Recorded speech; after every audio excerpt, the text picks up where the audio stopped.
Hi ma'am. ஒரு பையனோட parent வந்திருந்தாங்க. அவங்க பையன் காலையில எழுந்திரிச்சதுலேருந்து ரொம்ப துருதுருன்னு இருக்கிறான், ஹைப்பராக இருக்கிறான், சம்டைம்ஸ் ரெஸ்ட்லெஸ்ஸாக இருக்கிறான்.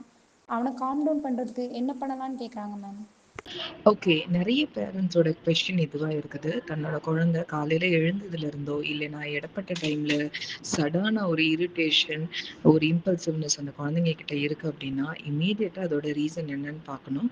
குழந்தைக்கு வந்து உடம்பு எதுவும் சரியில்லையா? இல்ல எல்லாமே கரெக்ட்டா இருக்குது. ஃபிட் செக் பார்த்தாச்சு. அதுக்கப்புறமும் அந்த குழந்தை ஒரு மீனிங்லெஸ்ஸா, இரிட்டேட்டபிளா இருக்கிறாங்க அப்படின்னா, அவங்களுக்கு குடுக்கக்கூடிய எக்ஸர்சைஸ் பேரு தான் ஹெட் மசாஜ். ஸோ இத பத்தின டீட்டெயில் வீடியோ வேணும்னா, ஹெட் மசாஜ்ன்னு எனக்கு மெசேஜ் பண்ணுங்க. I will send you the video. Thank you.